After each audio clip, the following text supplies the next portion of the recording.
예수님께서 70명의 전도자를 세우셨습니다. 그리고 2명씩 짝을 지어서 동네와 지역으로 그들을 보내셨습니다. 추수할 것은 많되 일꾼이 적다, 이렇게 말씀하셨습니다. 저는 이 말씀을 보면서 그런 생각했어요. 여러분, 인생의 추수는요, 예수님 손에 붙잡혀야 돼요. 우리 인생의 마무리는요, 다른 데 두면 안 돼요. 내 인생의 마무리는요, 예수의 손에 붙잡혀야 돼요. 한번 따라해 봅시다. 내 인생의 마무리는 주님의 손에 있게 하여 주옵소서. 이게 얼마나 우리 신앙의 중요한 고백인지 몰라요. 이렇게 예수께서 70명의 전도자들을 보냈습니다. 하나님의 나라가 가까이 온 줄 알아라, 이 말씀을 전하고 돌아왔습니다. 그런데 이 70명이 돌아오면서 너무너무 기쁜 겁니다. 이렇게 이야기합니다. 주여, 주의 이름이면 귀신들도 우리에게 항복하더이다. 주의 이름으로 기도하니까 막 귀신이 나가고 말이죠. 이런 영적인 역사가 일어나서 우리가 너무너무 기뻤습니다. 그러니까 예수께서 뭐라고 말씀하시냐면, 야야야야, 귀신들이 너희에게 항복한 것으로 기뻐하지 말고 너희 이름이 하늘에 기록된 것으로 기뻐해라, 이렇게 말씀하셨습니다. 그러니까 이 70명의 전도자들은 무엇으로 기뻐했냐면, 우리가 기도했더니 귀신이 나가더라 하는 것으로 기뻐했는데, 예수께서는 그것으로 기뻐할 게 아니라 너의 이름이 하늘에 기록된 것으로 기뻐해라, 이렇게 가르쳐 주셨습니다. 저는 이 말씀을 보면서 우리가 기뻐하는 것도 우선순위가 있다는 것을 깨닫게 되었습니다. 먼저 우리가 기뻐해야 할 이유를 찾아야 된다 하는 것입니다. 대개 우리는요, 좋은 일 있으면 많이 기뻐해요. 맛있는 음식을 먹어도 참 기쁘잖아요, 그죠? 시원한 냉면 한 그릇 먹으면 그것도 기쁘잖아요. 별로 안 기쁘신가? 또 내가 갖고 싶은 것을 싸게 사면 기쁘잖아요. 그걸 소위 말해서 득템이라는 말을 씁니다. 얻었다, 아이템을 쉽게 얻었다, 싸게 얻었다, 그런 말. 그래서 자기가 득템하면 그걸 막 기뻐하면서 자랑을 합니다. 하다못해 자그마한 게임을 하더라도 이기면 기분이 좋지요. 어떤 분이요, 교회에서 윷놀이를 했는데 윷놀이에서 져가지고서 교회로 옮겼대요. 참 별일이 다 있어요. 우리는 살면서 크고 작은 이런 기쁨들이 참 많이 있어요. 자녀들이 잘 되면 기쁘고, 좋은 집으로 이사 가면 기쁘고, 좋은 차 사면 기쁘고, 또 병에 걸렸던 사람이 그 병이 잘 치료받으면 기쁘고, 이게 살면서 이런저런 기쁨들이 참 많이 있습니다. 그런데요, 이 기쁨의 요소들을 한마디로 요약하면 뭐냐면, 내가 조금 더 편안해지면 기쁜 거예요. 그러니까 좋은 집으로 이사 가고, 좋은 차 타고, 사람들과의 관계가 편안해지면 기쁘고, 그 다음에 또 기쁨의 요소가 하나 있는데, 자기 자신의 영향력이 커지면 그거 기쁜 겁니다. 이 70명의 제자들이 다녀와가지고 우리가 가서 기도했더니 마귀가 나갔어요. 영적인 영향력이 확대된 것을 보고서 크게 기뻐한 것입니다. 어려운 시험에 합격하면 기뻐합니다. 승진하면 기뻐합니다. 이런 거 다 왜 기뻐합니까? 우리의 영향력이 커지니까 기뻐하는 거예요.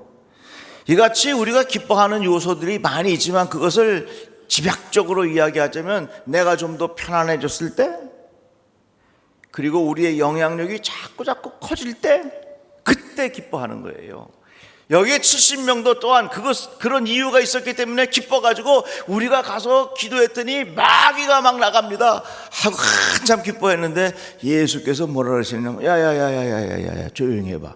그것으로 기뻐할 게 아니라 너의 이름이 하늘에, 하나님 나라에, 하나님에게 기억된 것으로 인하여 기뻐해라, 이렇게 말씀했습니다.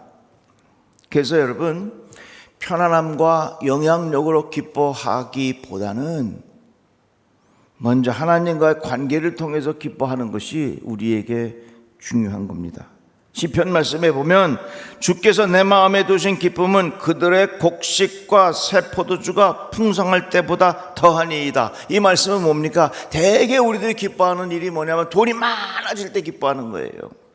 곡식과 새 포도주가 풍성했다고 하는 건 뭡니까? 돈이 많아져 가지고서 내가 편안하게 살 수 있어. 그럴 때 기뻐하는데, 그런데 시편 기자는 뭐라고 말씀했냐? 주께서 내 마음에 두신 기쁨은, 기쁨의 우선순위가 내가 편안하게 살아가는 것이 아니라 하나님과의 관계를 통해서 얻는 그 기쁨을 먼저 생각해야 한다고 하는 것을 가르쳐 주는 것입니다. 부자로 사는 것보다 주님과 동행하며 되는 것을 더 기쁘게 생각해라. 기쁨의 우선순위를 잘 지키라고 하는 것입니다. 내가 돈이 많아서 마음대로 살고 그 돈 때문에 내가 하나님으로부터 멀어지면 안 된다는 얘기예요. 탕자가 아버지로부터 유산을 받아서 돈이 많아지고 자기 원하는 대로 마음대로 살아서 그게 자기 인생의 큰 기쁨인 줄 알았는데 절대로 그것이 우리 인생의 기쁨이 되어서는 안 된다는 겁니다. 기쁨의 우선순위가 있어야 돼요. 내가 편안함과 나의 영향력, 이것이 기쁨의 우선순위의 첫 번째가 아니라 하나님하고의 관계를 먼저 생각하라고 하는 것이 우리에게 가르쳐 주시는 말씀이라는 것입니다. 대개 우리들은요, 소원이 이루어지면 기쁩니다. 우리 아들이 좋은 대학에 가서 기쁘죠. 우리 아이가 좋은 직장에 취직했어요. 참 기쁘죠. 병이 나았어. 참 기쁘죠. 좋은 집으로 이사 가서 참 기쁘죠. 대개 우리들의 이 기쁨이라고 하는 것은 소원이 이루어졌을 때 기쁜 것이지요. 그런데 시편 말씀에 뭐라고 표현했냐면 또 여호와를 기뻐하라. 그가 내 마음의 소원을 내게 이루어 주시리로다. 이렇게 말씀했습니다. 이것은 뭡니까? 소원이 이루어져 기쁜 것이 아니라 그 소원, 이 기쁨의 우선순위가 있다는 거예요. 먼저 하나님과의 관계를 통해서 그것을 기쁨의 우선 근거로 삼아라 하는 말씀을 가르쳐 주는 것입니다. 빌립보서에 보면 기쁨에 관한 말씀이 많이 나옵니다. 빌립보서가 전부 104절로 구성되어 있는데 기쁨에 관한 표현이 20번 나와요. 한 예로 주 안에서 항상 기뻐하라. 내가 다시 말하노니 기뻐하라. 이렇게 사도 바울이 옥중에서 썼습니다. 자, 생각해 보세요. 감옥에 갇혀 있으면 얼마나 불편하겠습니까? 그런데 이 사도 바울은 감옥에 있으면서 기쁨을 유지하고 기뻐하라고 가르쳐 줬어요. 뭐예요? 사도 바울에게는 이 기쁨의 우선순위가 분명했기 때문에 그래요. 만약에 우리의 삶 속에 기쁨의 우선순위가 편안함과 영향력이 있다면 절대로 감옥에 있으면 기뻐할 수가 없어요. 편안함과 영향력이 기쁨의 우선순위를 두면요, 사업이 안 되면 절대로 그 사람은 기뻐할 수 없어. 병이 들면 기뻐할 수 없어. 원하는 대로 되지 않으면 절대로 기뻐할 수 없어. 그렇지만 이 사도 바울의 마음속에는 무엇을 가지고 있었느냐? 주 안에서 기뻐한다. 하나님과의 관계를 통해서 그 기뻐하는 기쁨의 우선순위가 이 사도 바울에 있었기 때문에 감옥에 있어도 그는 기뻐할 수 있었다, 그 말입니다. 우리 모든 성도들에게 이러한 은혜가 있기를 주님의 이름으로 축복합니다. 우리가 잘 아는 하박국서의 말씀에 보면 이 말씀 우리 한번 다 같이 읽어보겠습니다. 비록 무화과가 무성하지 못하며 포도나무에 열매가 없으며 감람나무에 소칠이 없으며 밭에 먹을 것이 없으며 우리의 양이 없으며 외양간에 소가 없을지라도 나는 여호와로 말미암아 즐거워하며 나의 구원의 하나님으로 말미암아 기뻐하리로다. 아멘. 이 하박국 선지자도 기쁨의 우선순위를 분명히 깨달은 사람이었습니다. 되는 것이 없습니다. 있는 것이 없습니다. 삶에는 편안함도 없고 안락함도 없고 영향력도 없고 이런 것들이 다 없었지만, 그러나 그의 마음속에는 하나님으로 인하여 기뻐하라. 하나님과의 관계를 통하여 기뻐하라. 이것이 우리에게 주는 귀한 교훈의 말씀입니다.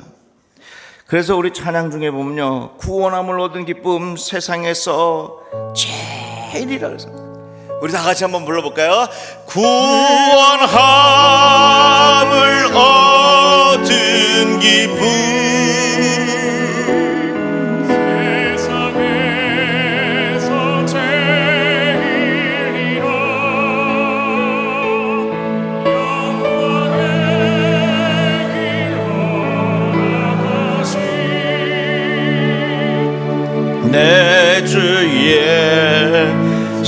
찬양하네. 최근에 나온 책 중에 편안함의 습격이라고 하는 책이 있습니다. 아주 읽어볼 만한 가치가 있는 책입니다. 이 책의 내용은 바로 그런 거예요.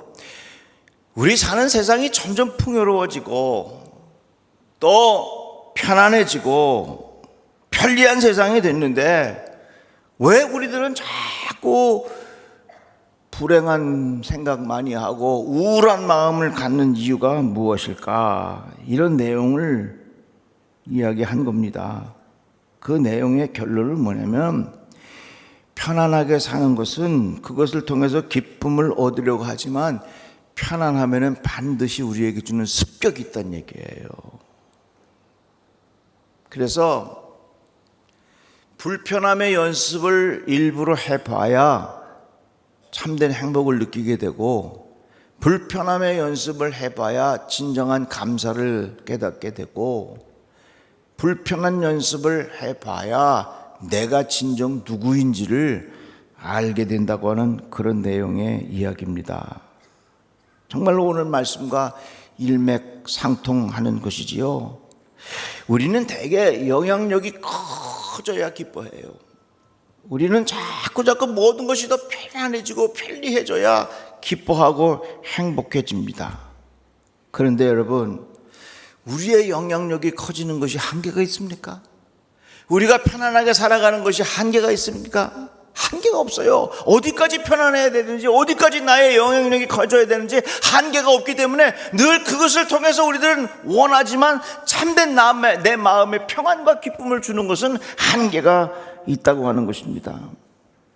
그런데 예수께서 뭐라고 말씀하셨어요? 너희 이름이 하늘에 기록된 것으로 기뻐해라, 이렇게 말씀했어요.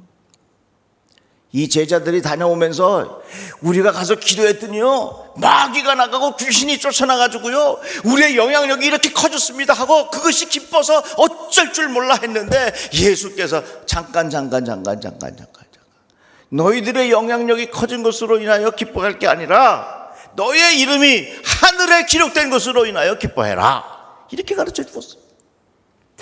저는 이 말씀을 조금 더 우리 생활 속에서 풀어서 설명하자면, 우리가요, 예수의 사람으로 변화되는 것으로 인하여 참 기뻐해야 합니다.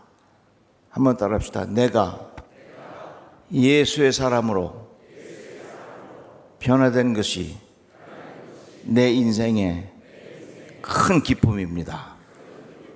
다 같이 아멘. 자, 사도 바울이 어떤 사람이었냐면 예수 믿는 사람 잡으러 다니는 사람이었습니다. 그래가지고 자기의 영향력 이거 크게 한번 발휘하고 싶은 사람이었습니다. 그러던 사람이 예수를 만나고 복음을 전하다가 감옥에도 갇히게 됐어요. 사도 바울이 감옥에 가 있을 때 영향력은 죽어 있고 편안함이라는 게 어디 있겠습니까? 다 잃어버렸습니다.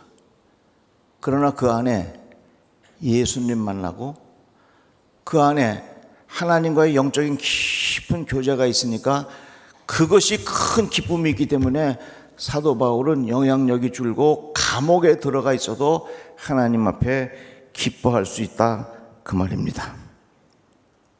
여러분, 우리가 왜 자꾸 우울해지고 점점 슬퍼지고 왜 불행하다 생각하는 이유가 뭐냐? 우리의 기쁨의 요인을 나의 영향력과 나의 편안한 삶의 가치에 자꾸 두니까 그게 비춰지지 않으면 힘든 거요.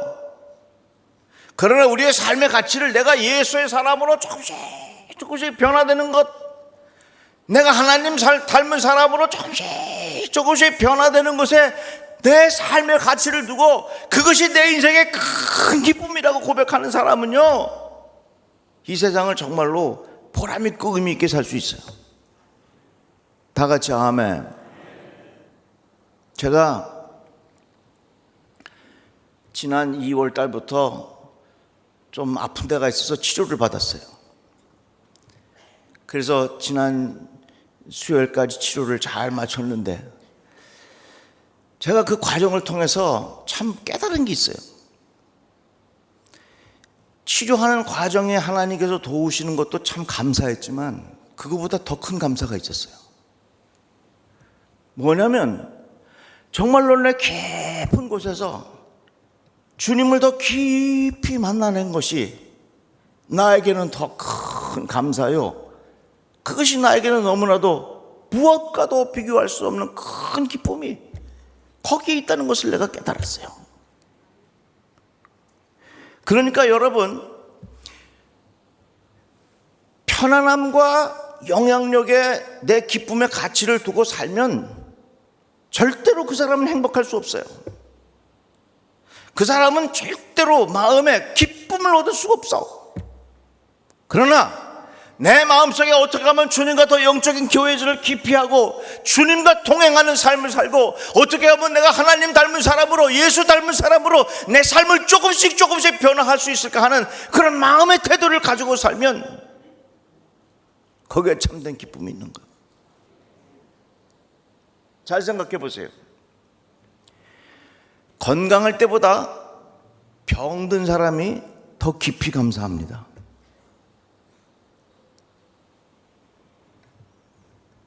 모든 게 잘 되는 것보다 때로는 고통을 당하지만 그 고통 중에서도 피할 길을 경험할 때 그 사람은 더 깊이 감사합니다. 제 마음속에 그런 의문이 들었어요.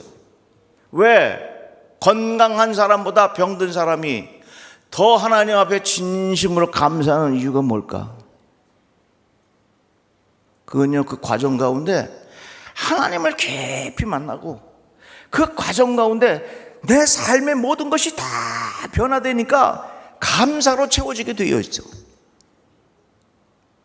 여러분,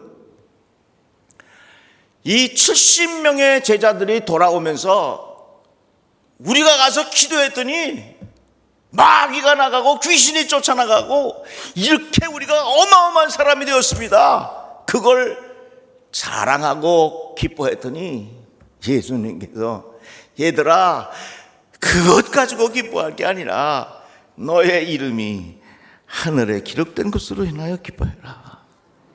다 같이 아멘.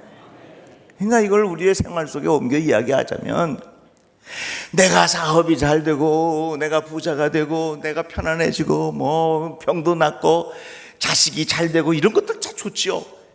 여기에 기쁨의 기초를 두면 늘 우리의 인생은 불안해. 그러나 오늘 하루를 살면서 내가 주님과 깊은 영적인 교제를 하고 내가 오늘 하루를 살면서 주님의 말씀을 통해서 내 삶이 변화되고 오늘 내가 하나님의 은혜를 구하고 하나님과 더 영적인 깊이를 가지고 있다면 거기에 기쁨의 근원을 가지고 살아가는 사람들은 다른 차원의 인생을 살아가게 된다, 그 말입니다. 오늘 말씀을 여러분들 기억하시고 예수 닮은 사람으로 변화되는 것이 내 인생의 큰 기쁨이 되시기를 주의 이름으로 축복합니다. 언제까지 우리들은 내 삶 속에 돈 자랑하고 자식 자랑하고 지식 자랑하면서 그런 삶으로 기쁨을 가지면 그 인생이 얼마나 안타깝습니까? 우리 모두가 예수의 사람으로 조금씩 변화되고 주님에게 기억되는 사람이 내 인생의 큰 기쁨인 것을 깨닫고 이러한 축복이 우리 모든 성도들에게 임하기를 주의 이름으로 축원합니다. 기도합시다. 하나님 감사합니다. 주의 말씀을 들었습니다. 우리의 영향력과 편안함이 기쁨의 기초가 되지 않게 하시고 하나님과 관계 속에서 더 깊어지고 변화되는 나의 삶이 내 인생의 큰 기쁨이 되게 하여 주시옵소서. 예수님의 이름으로 기도드리옵나이다. 아멘.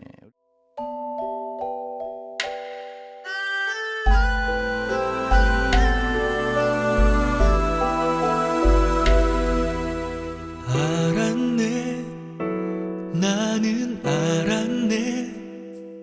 이젠 더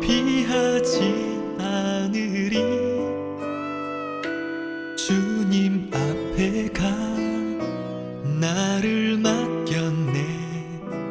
참 기쁜 나였네. 알았네, 나는 알았네. 잿빛 생활에 지쳤음을, 세상 쾌락을 찾아봤으나 고통뿐이었다네. 삶은 의미 없고 만족 없었네. 그러나 이제는 달라. 새 삶이 내게 임했네. 알았네, 나는 알았네. 이젠 더 피하지 않으리. 그가 내게 와 나를 구했네. 참 기쁜 날이었네.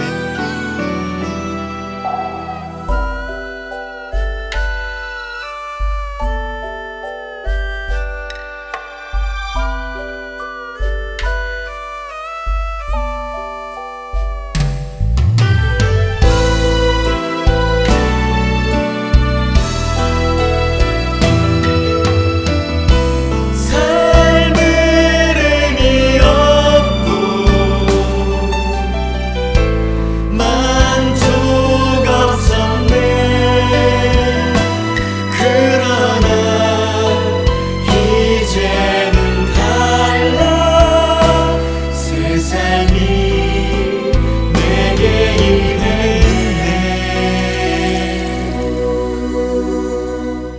알았네, 나는 알았네. 이젠 더 피하지 않으리. 주님 앞에 가 나를 맡겼네. 참 기쁜 날이었네.